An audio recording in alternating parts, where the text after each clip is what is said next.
还有一件事，相爷，看来包拯替相爷的确惹了不少麻烦呐。老夫要提的不是公事。哦，相爷请讲。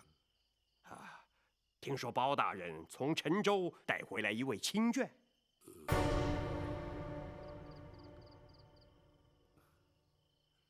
相爷何以得知？包大人一向公而忘私，夫人家小均在泸州老家，从未进京。这回从陈州带回一位亲眷，反倒轰动了京城啊！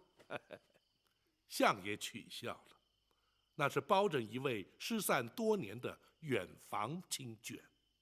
哦，失散多年，得以重聚，倒也难得呀。相爷，这位老夫人不幸双目失明，大人将她带回京城，是要学生为老夫人治疗。哦，那能治得好吗？学生尽力一试。好，既是包大人的亲眷，不妨前来相府走动走动。老夫那位夫人呐，可是出了名的好客呀。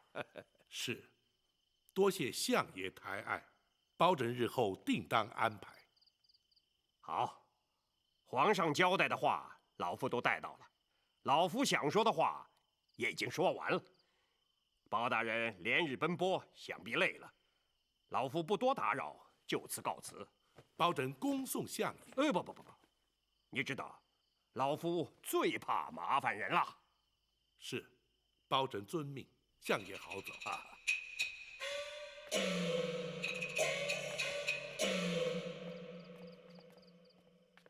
想不到，老夫人进府的事居然传了出去。不碍事，公孙先生应对得体，应该不会弃人以斗。展护卫尚未回来，明日大人面圣之时，打算如何向皇上禀奏啊？实话实说。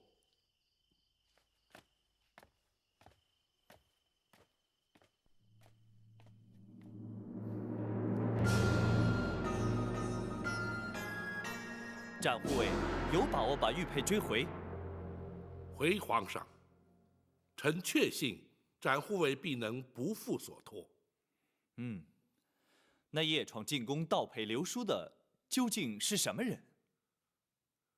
据展护卫指称，此人来自江湖，人称锦毛鼠白玉堂。只因皇上赐封展护卫玉猫称号，心生不服，故而入宫盗宝，意在逼展护卫出面，而并无不利于皇上之心。朕自诩无愧对于臣民百姓，倒也无惧。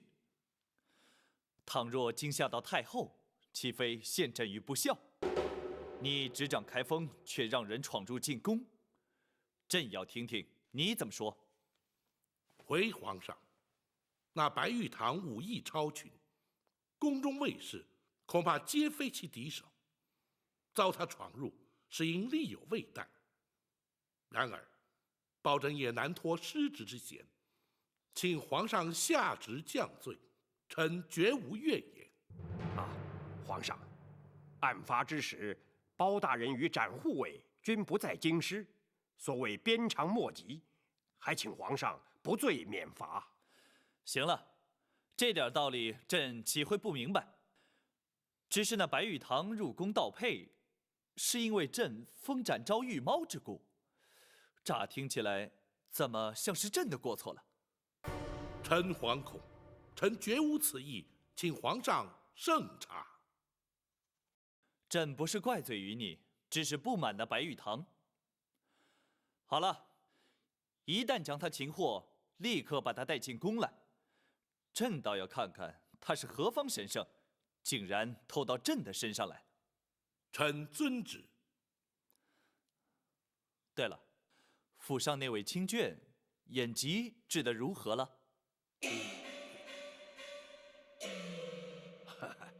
包包大人休怪老夫，你携卷返京极不寻常，就连皇上都有所耳闻。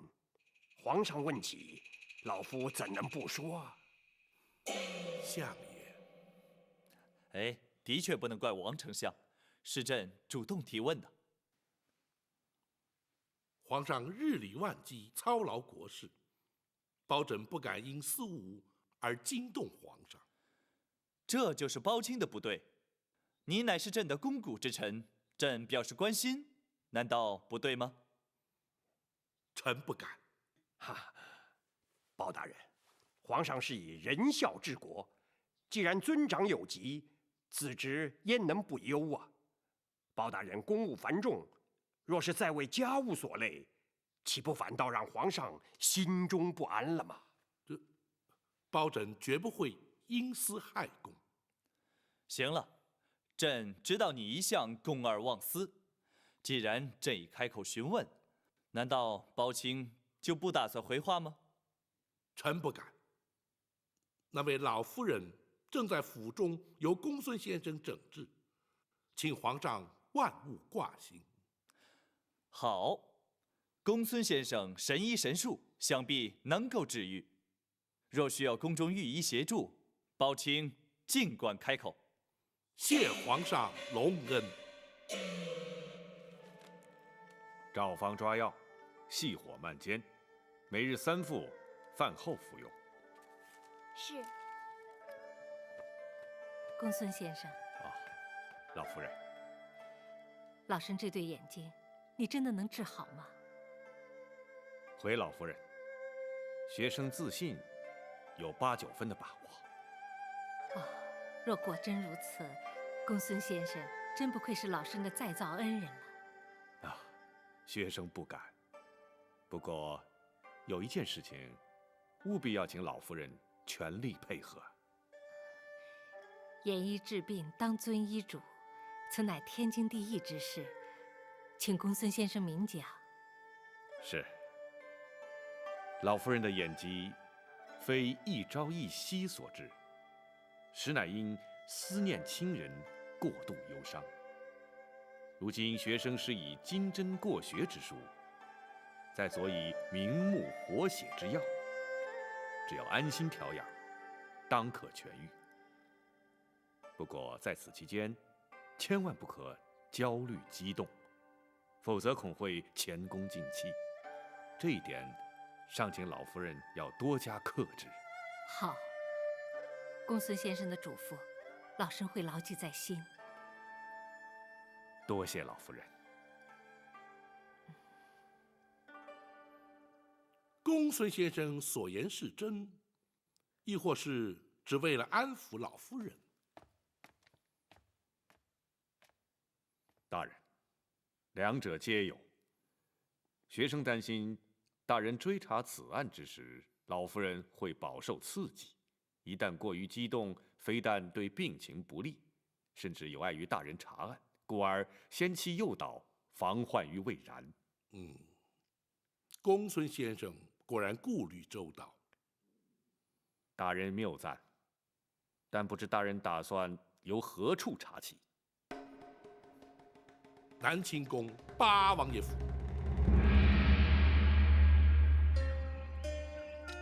包大人若再不回来，本王可就手痒难耐了。故而陈州事了，包拯就立刻赶回京来。哦，哼，没想到包大人也会口出狂语啊！不该，不该呀！王爷怎知包拯所言不实？哎，贼人夜闯进宫，盗佩流书，惊扰圣驾。包大人难道不是为了此事赶回来的吗？的确难逃王爷法眼，正是为此。追查的如何了？展护卫已前往追击，日内当可将玉佩追回。那就好。若是追不回玉佩，皇上势必耿耿于怀，睡不安枕了。圣驾遭到惊扰，皇上心中不悦，包拯犹能理解。为了一方玉佩，让皇上耿耿于怀，却让包拯不解。此佩对皇上来说意义非比寻常。包拯愿闻其详。那方玉佩原本是太宗皇帝生平最爱之物。先皇被立为太子之时，太宗皇帝便以此玉佩相赠。如此说来，那玉佩乃是先皇传于皇上的遗物。不，皇兄当年将此佩赐予了一位宠妃。哦，但不知是哪位娘娘。是……唉，往事已矣，人事全非，不提也罢。那么玉佩又怎会到了皇上手中啊？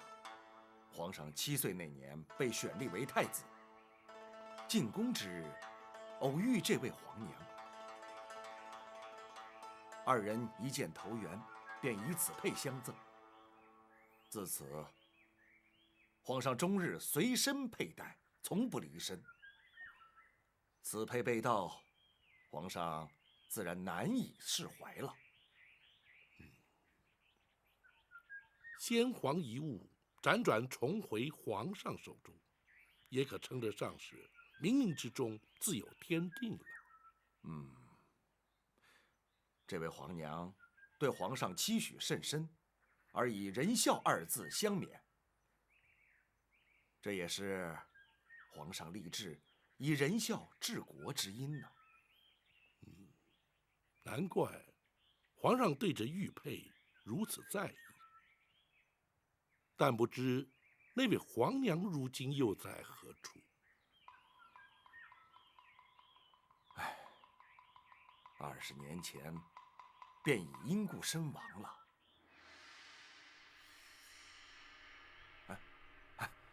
下棋，下棋，不说这些陈年往事了。是。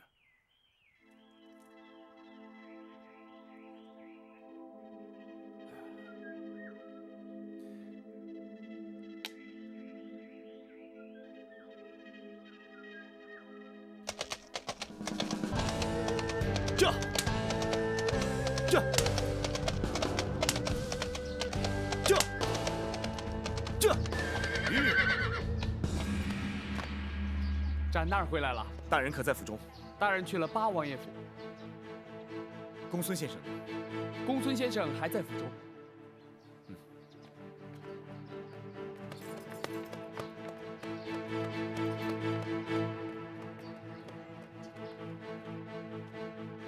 展护卫辛苦了，可曾追回玉佩？信不辱命。太好了，如此一来，大人可以向皇上交代了。学生立刻通知大人。且慢，展昭有一事要和公孙先生商议。展护卫，请说。玉佩虽然追回，詹某却没有将白玉堂带回来。啊！在大人回府之前，还请公孙先生帮忙想个对策。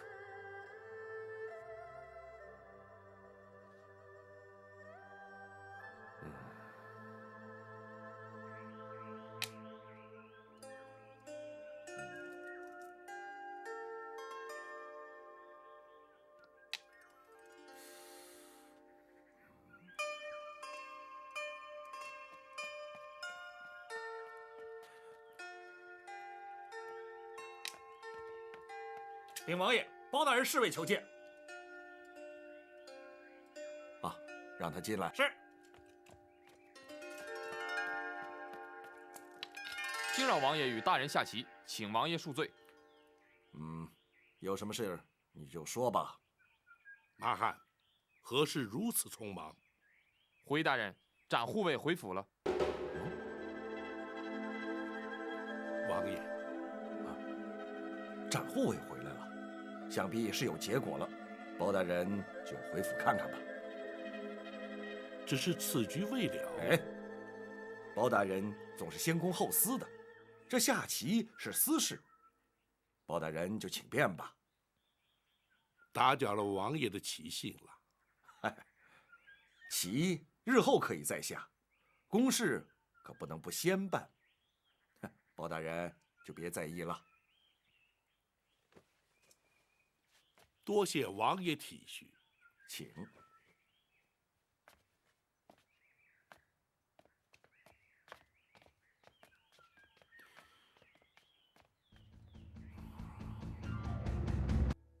大人，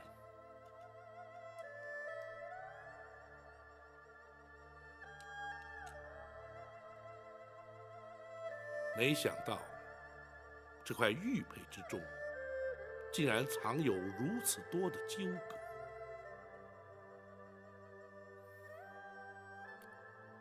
展护卫此行可还顺利？回大人，献空岛吴蜀不愧是侠义中人，比武较技虽在所难免，但最后还是由白玉堂主动将玉佩归还，并未多生枝节。主动归还。白玉堂入宫盗佩，旨在展昭，目的既已达到，自然不再刁难。那白玉堂如今又在何处？仍在献空岛。展护卫因何不将他一并带回归安？大人，白玉堂素无恶行，入宫盗宝也仅是一时冲动，故而属下并未将他带回。然而他夜闯进宫，惊扰圣驾，盗佩流书，行径嚣张。无论是否一时冲动，违法犯纪，却是事实。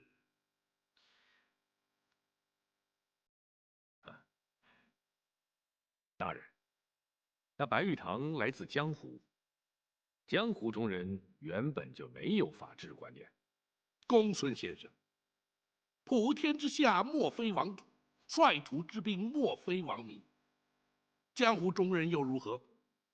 难道江湖中人便能目无王法，恣意妄为？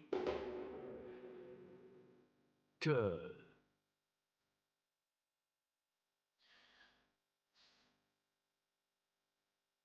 展护卫，本府知道你也来自江河，然而却随本府成为执法之人。倘若江湖人便可不遵王法，展护卫又将如何执法，如何服人？大人，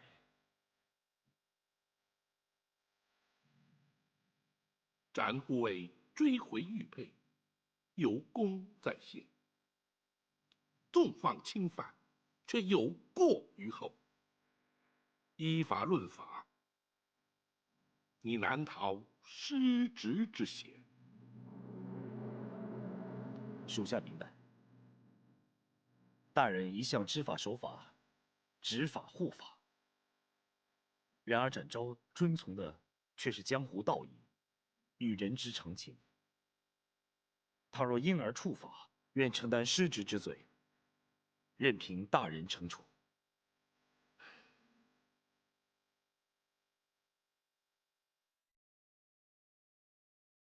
大人，白玉堂虽然误触法网，却并没恶意，主动归还玉佩，更足见其以谋悔意。即便是依法纠办，也该有情节轻重之分，蓄意与否之别，还请大人明鉴。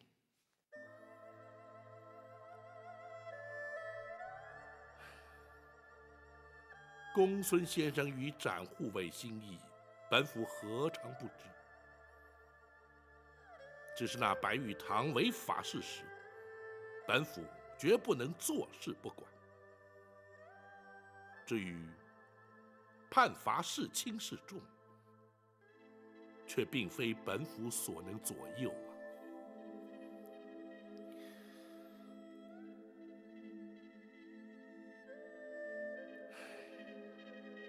白玉堂所作所为，已然惊动圣驾。皇上震怒之余，下旨要亲自见他。倘若不能将白玉堂缉捕到案，又将如何向皇上复命？一旦白玉堂到案，圣意如何，那就更非我等所能预见。此案恐怕并不好办。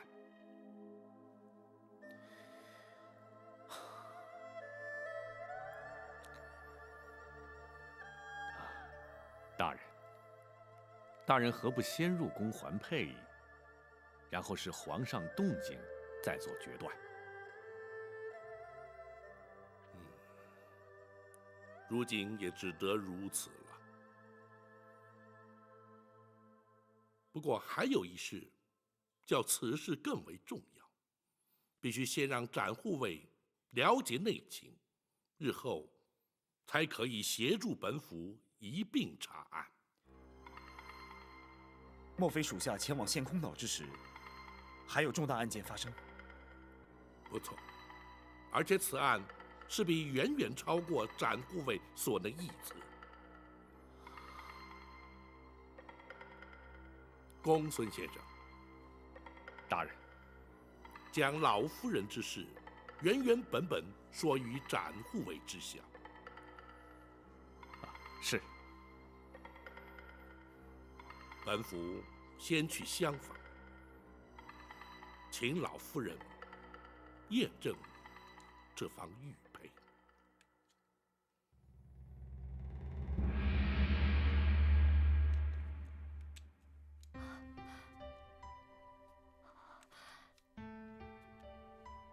是他，是他，错不了。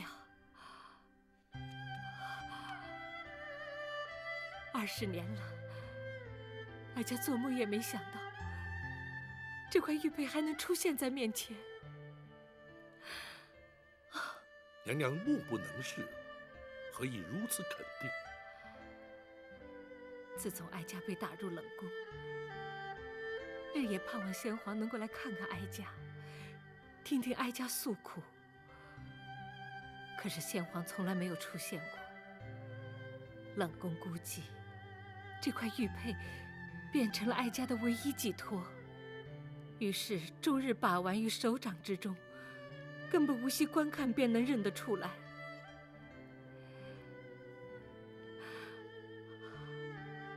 当年，娘娘怎会舍得将玉佩转赠于初封太子的皇上呢？一则，哀家对皇上的期盼已成了绝望；二则对皇儿一见如故，虽不知他是自己的亲生骨肉，哀家将思子之情完全倾注于他的身上，所以哀家才将这块玉佩转赠于他。娘娘当时恐怕对先皇已无恨意，否则也不会仁孝二字期许皇上。宝卿，你如何得知当年哀家对皇儿所说的言语啊？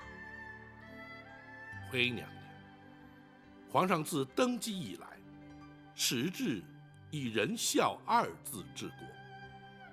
再者，八王爷也已向包拯提过此事。八贤王已知，哀家还在世上。不，八王爷不知道。包拯以为时机尚未成熟，故而未向王爷禀报，还请娘娘勿怪。既然哀家将此事全部交给包拯处理，一切就听你的安排。只是，何时才是时机成熟呢？皇上对娘娘所赠玉佩，珍如至宝。包拯想借机试探圣意如何。同时，陈陵陈公公也已告劳退隐，必须查明他如今的居处。唯有待陈琳来到，查明所有相关细节之后，方可谓时机成熟。届时，包拯定会想出办法，让娘娘的冤屈一并平反。哀家一切就听包钦安排。谢娘娘，还请娘娘赐还玉佩，包拯也好进宫复职。真没想到，他会将这块玉佩一直珍惜爱着。包钦说的对，皇儿一定是位仁德的好皇帝。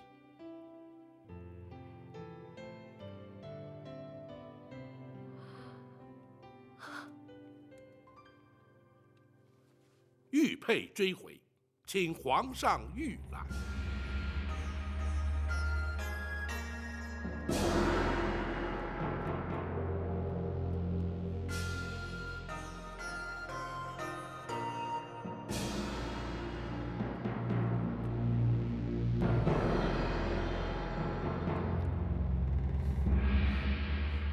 不错，正是此佩。包钦，平身。谢皇上。恭喜皇上，玉佩失而复得。是展护卫追回来的？是。展护卫安在？为何不随包钦一起入宫呢？回皇上，展护卫自称有罪，待皇上宣召，方敢入宫。展护卫何罪之有啊？追回玉佩乃大功一件，朕奖赏他有恐不及啊。白玉堂入宫盗宝，惊扰圣驾，乃是针对展护卫而来。展护卫自责，因虚名而让皇上增烦添忧。那也不能怪展护卫啊，该追究的是那目无王法的白玉堂。白玉堂自知有错，故而主动归还玉佩。主动归还？是。展护卫顾及江湖道义，故而未将白玉堂拘捕到案。什么？岂有此理！白玉堂进宫盗宝，惊扰了朕，就因为他主动归还玉佩，就不予计较。展护卫不将他拘捕归案，岂不失职？展护卫自称有罪，指的正是失职之罪。不行，展护卫认罪也好，不认罪也罢，那个不知天高地厚的白玉堂，还是要依法拘捕。臣遵旨。至于展护卫，皇上，展护卫追佩有功，赶请皇上恕其失职之罪。是啊，若不是展护卫独闯贼窟，这方玉佩恐怕永远追不回来了。展护卫追回玉佩有功，朕自会加以奖赏。然而白玉堂仍要由展昭负责擒拿归案，朕可以不再追究他的失职之罪。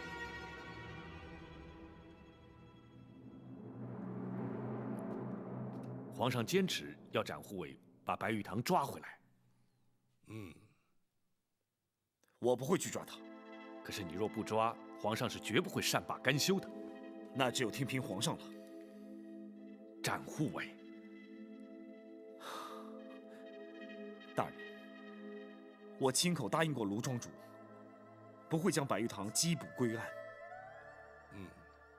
本府明白。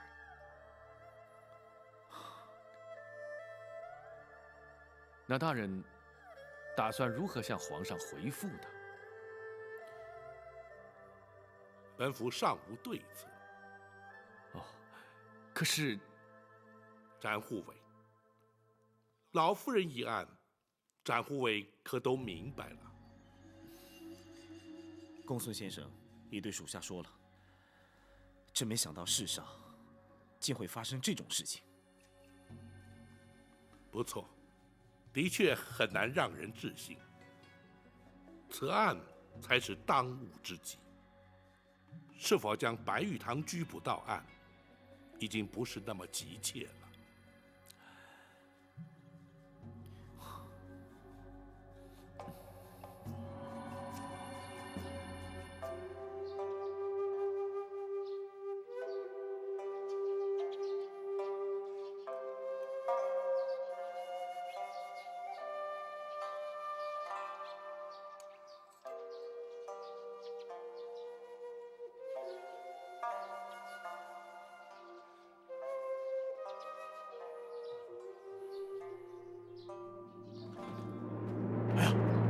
糟了，糟了！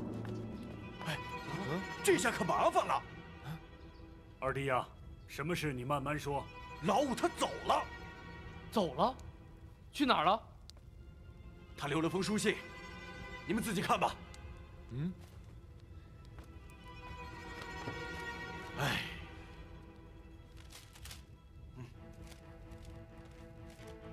四位兄长如晤。弟夜闯进宫，盗宝流书，原为与展昭斗气。岂知展昭胸襟气度，无不令弟折服。玉佩虽已归还，却仍有未了之事。白玉堂若不认罪归案，非但展昭难以交差，包大人也必受牵连。弟一错不能再错。决意前往开封府投案，一人做事一人当。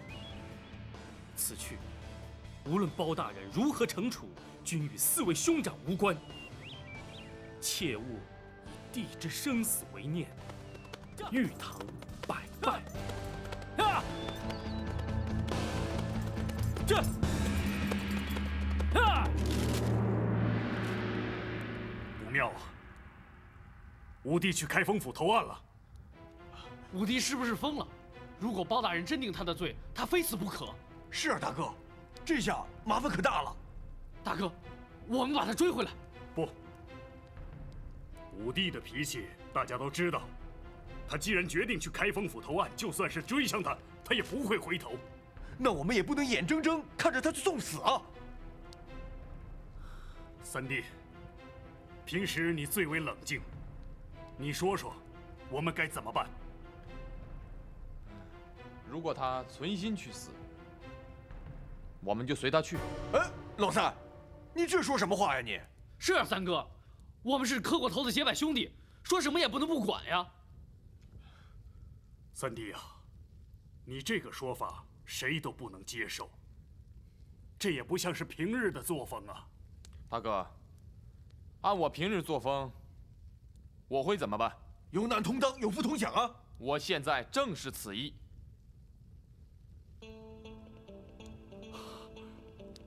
对，三弟说的对。不求同年同月同日生，但求同年同月同日死。五弟犯了错，也就是我兄弟的错。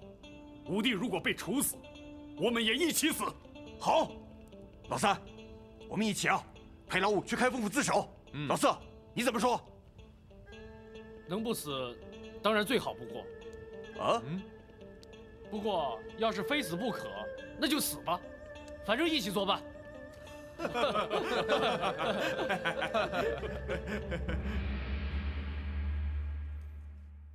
本府今日在宫中，已查得陈琳陈公公的退隐之处。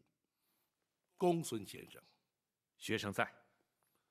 明日寻个名目，让张龙、赵虎出京，带着本府手书前去将他接来。要想查明当年情形，非他不可。是，学生会做安排。大人，可有用得到展昭之处？太妃娘娘的安全，还是要劳展护卫负责。府衙之中虽然戒备森严，但仍然不可掉以轻心。属下明白。在陈琳回京之前，本府会与八王爷多做接触。倘若能探得他的口风，对日后也方便许多。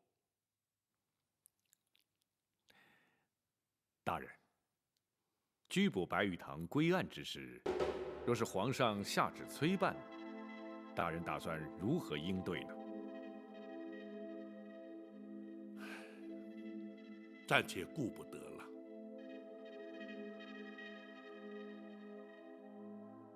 娘娘进京之事，连皇上都有耳闻，只怕会夜长梦多啊。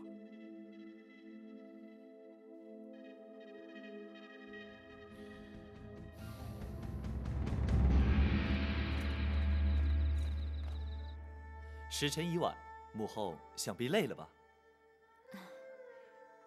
其实哀家并不累，难得皇上今夜心情好，多说几句也没关系。朕今日心情的确很好，失而复得，总是令人高兴的嘛。哦，皇上什么东西丢了？是一块玉佩。天下的财富都是皇上的，一块玉佩怎会让皇上这般重视？这可非一般的玉佩啊！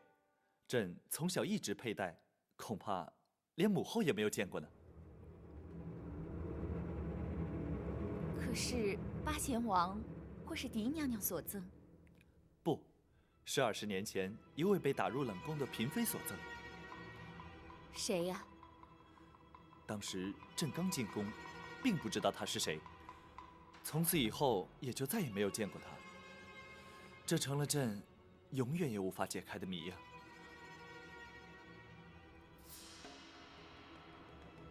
皇上，奴婢在后宫一直服侍娘娘，这20多年前被打入冷宫的嫔妃，奴婢一定认得。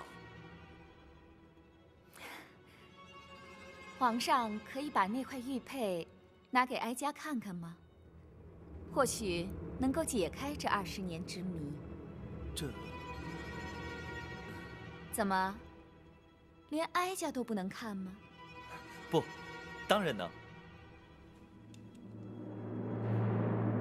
母后请看。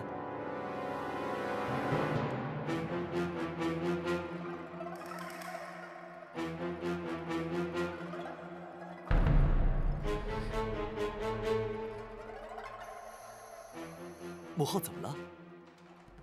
啊，没什么。哎，才说不累，怎么一会儿就倦了？真是岁月不饶人呢。母后既然倦了，就早些安歇吧。也好，哀家就不留皇上了。儿臣告退。奴婢恭送皇上。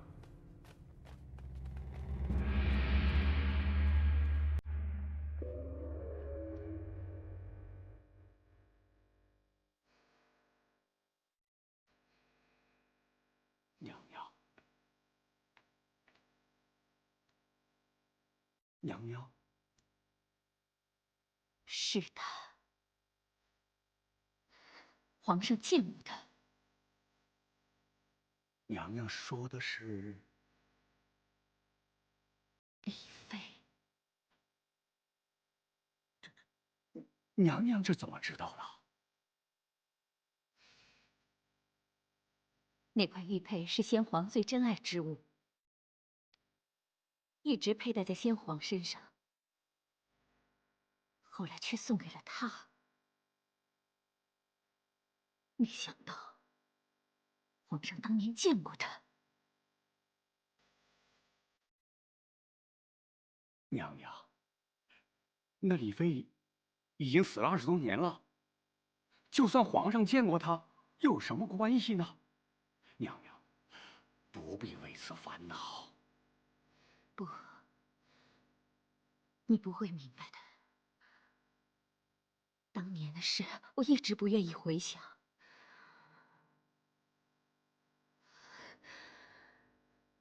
可如今，却不知怎的，隐有不祥之感。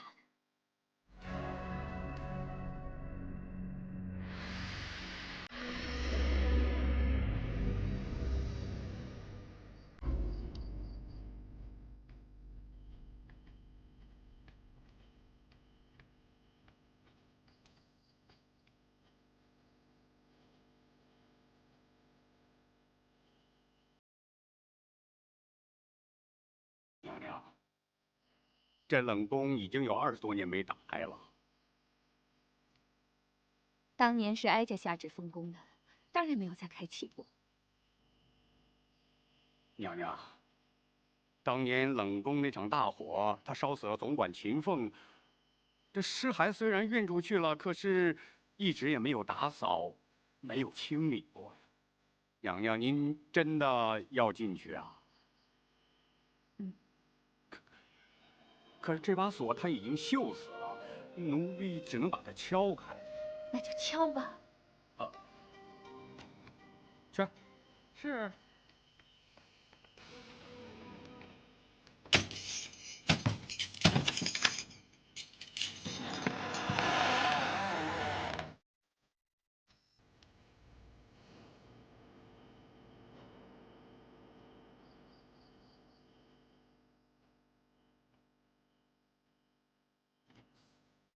你们都留在宫外。是。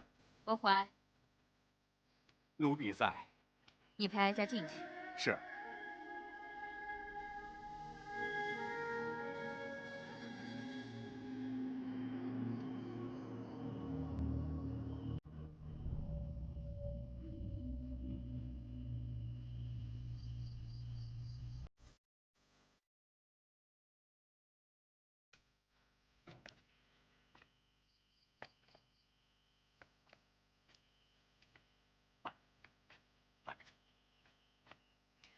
当年李妃就一直住在这儿。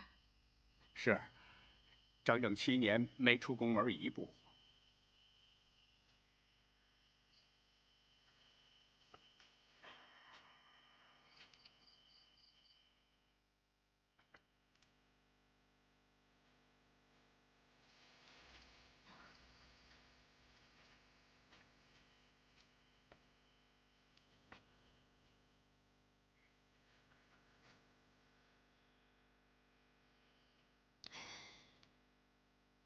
这种日子，的确不如死了的好。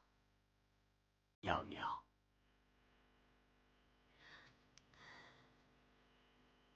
先皇赐他自尽后，你就是在这儿见到他的尸首。是，奴婢奉旨亲自前来验明正身。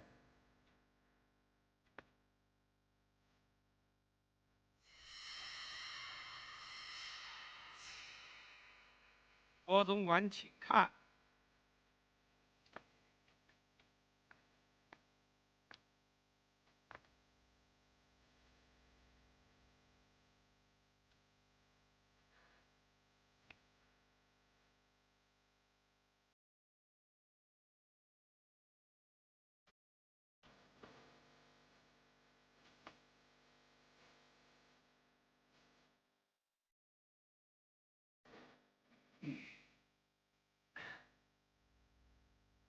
郭总管，可要看清楚了，皇上下旨要你来验明正身，出了差错，可不干我的事啊。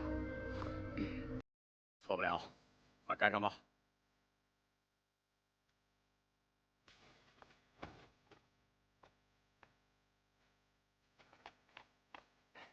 郭公公，秦风，你干什么去了你？啊？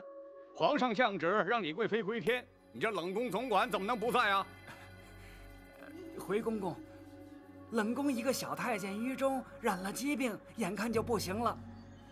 我派人呢，赶快把他送出宫去，要死也得让他死在宫外边，免得给后宫沾染了晦气。请公公原谅卑职失职之罪。那也得把这正事处理完再办呐。行了，咱们3个都是奴才，都是替主子办事的，谁也别说谁。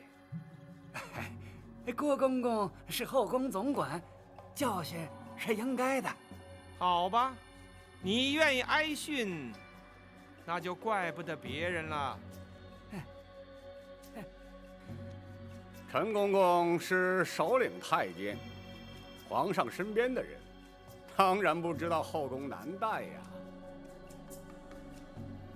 咱家要是不在这儿盯着紧点儿，怎么向太后娘娘交代呀？好，好，好，你后宫的事我不管就是了。秦风，哎，李娘娘已经归天，明天清晨会有人来为她清洗换装，运出宫去安葬。从现在开始起，你在这儿给我盯着紧点，出了问题，咱家拿你试问。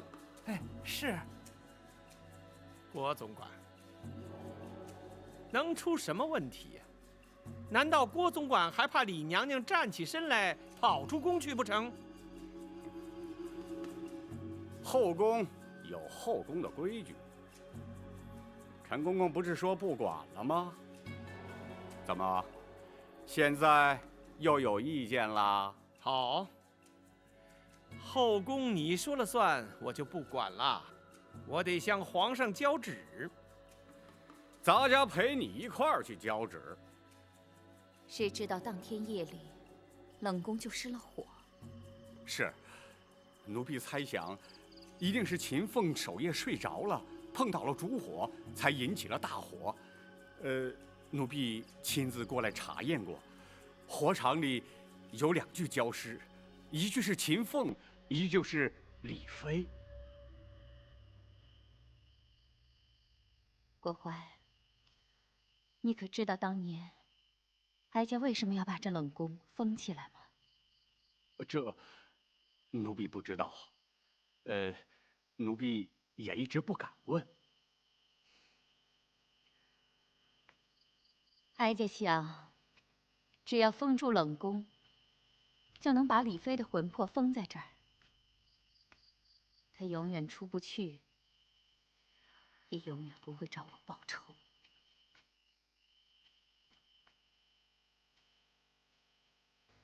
她在这里住了7年，如果换成我呢，恐怕挨不了那么久吧。谁？娘娘，别害怕，别害怕，这门一直锁着呢，不会有什么东西的啊。有，我听到了什么声音？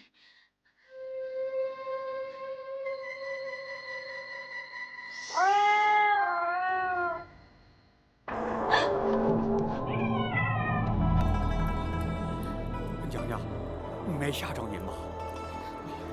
快回宫吧。娘娘，慢着点，慢着点。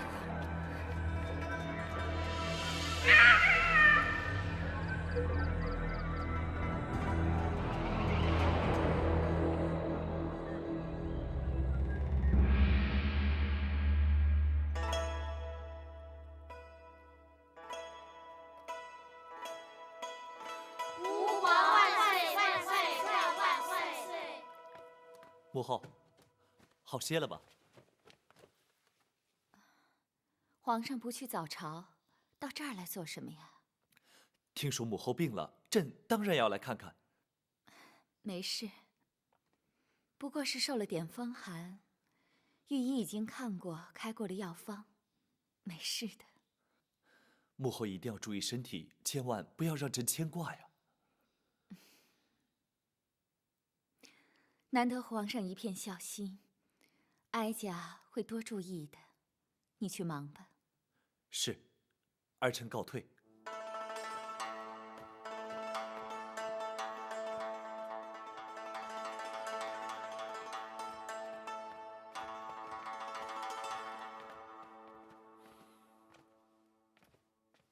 郭槐，奴婢在。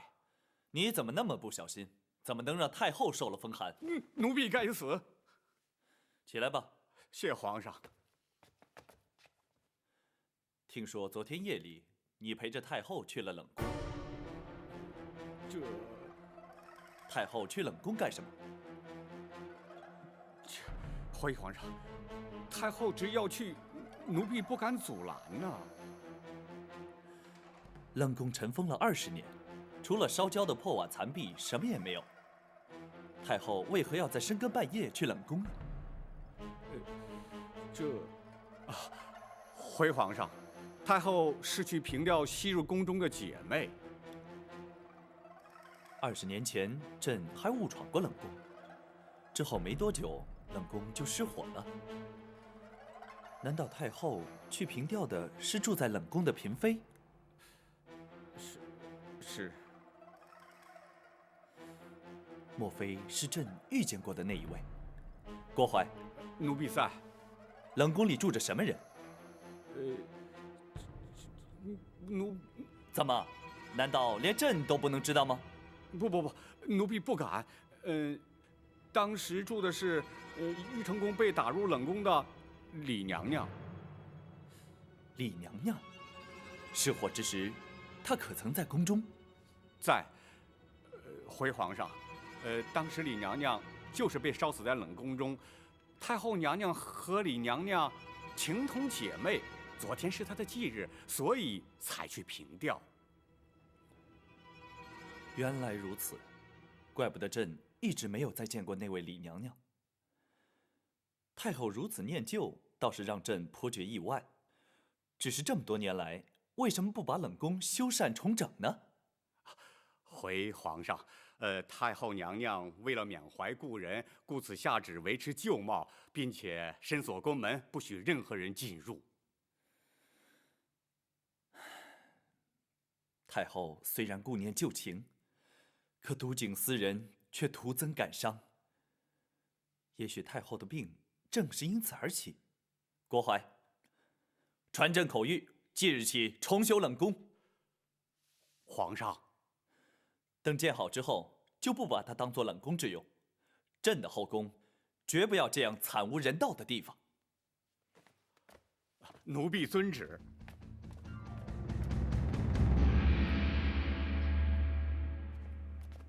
大人，张龙、赵虎已出发去接陈琳、陈总管，学生也已向王马、张赵4位说明太妃娘娘的身份，并特意叮嘱4人，绝不得对外泄露半句。的确不能露出半点风声。可陈琳居住的地方离京数百里，一去一回，恐怕要不少时日啊。尤其是陈总管年事已高，受不得旅途劳顿，回程应该会慢一些。依公孙先生估计，陈琳何日可到？由今日算起，少说要6、7日。哦，太妃娘娘的身份或许可隐瞒一时，但时间一长总是不妥。不错，看来本府要早些进行八王爷那边才是啊。启禀大人，府外有人求见展大人。是什么人？锦毛鼠白玉堂。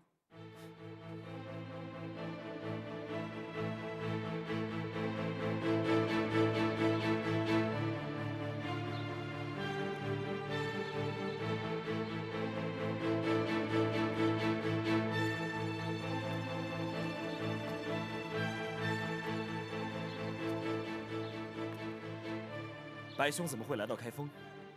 寻詹某何事？白玉堂来找的不是你，那白兄要找的是包大人。找包大人有事吗？白某是来向包大人投案。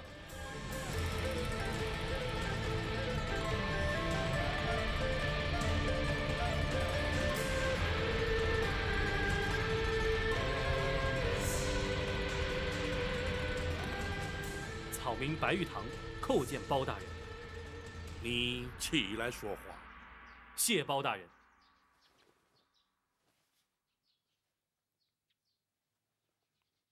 你是来向本府投案的？白玉堂私闯进宫，盗走玉佩，请包大人依法治罪。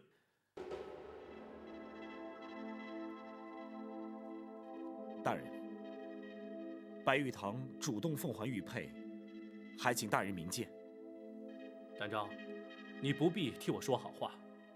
玉佩虽已交还，刑责还是要追究，否则包大人也难向皇上交代。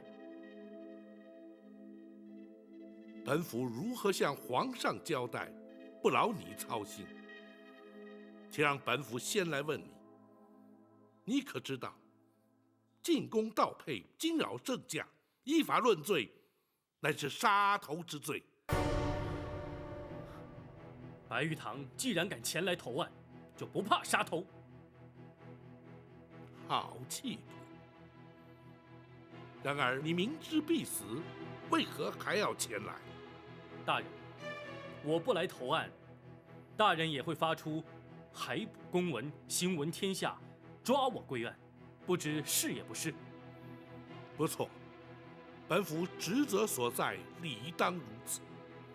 然而，以天下之大，江湖之广，你若是藏匿不出，要想抓你，也未必能够如愿。你又为何要前来自投罗网？好汉做事好汉当，白玉堂不想连累他人。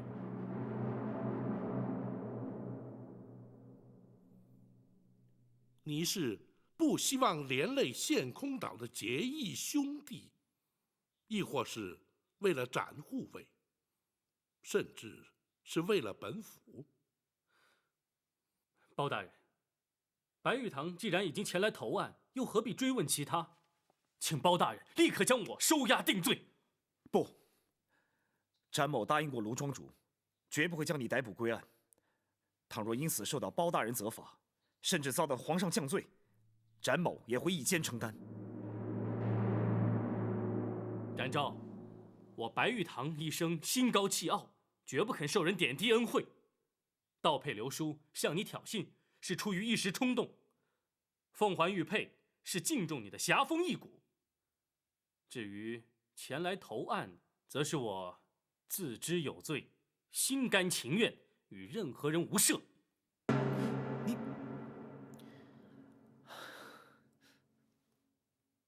大人，公孙先生，本府自有定论。是。白玉堂，你盗配刘书，还配投案的来龙去脉，本府已然明了。然而，要如何处置于你，待本府斟酌之后，自会有所决定。在此之前，你必须留在府中，不得擅离，随时听候本府传唤。草民遵命。大人，那白玉堂的身份是？无需关押，也不必监管。他若有逃脱之意，又岂会前来投案？白玉堂，本府所言是也不是？包大人明鉴。王朝马汉，在。给白玉堂安排住所，要好生对待。是。谢包大人。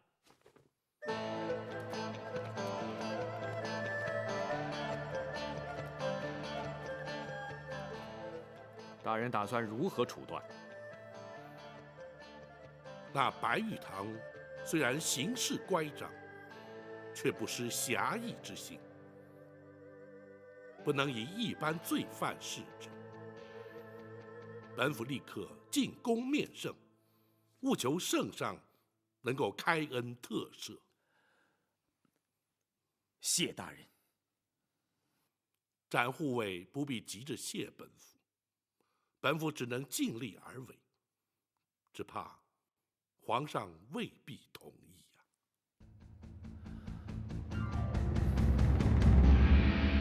不行，那白玉堂夜闯进宫，根本就没有把朕放在眼里。朕有什么理由赦免他的罪？回皇上，白玉堂原本是针对展护卫，绝非存心对皇上不敬啊。他和展昭怄气，就能闯进朕的禁宫，而且还盗走了朕最珍贵之物。玉佩也已由白玉堂主动奉还，而且丝毫无损。那又如何？倘若白玉堂主动前来投案，皇上可否开恩特赦？就算他主动投案也没用，否则岂不是毫无国法？皇上，国法不外人情，以情度法，以法治国，方是国法之真意。臣恳请皇上法外开恩。暴政，你为何急于替白玉堂开脱？你一向执法守法，难道要因为一个白玉堂而改变不成？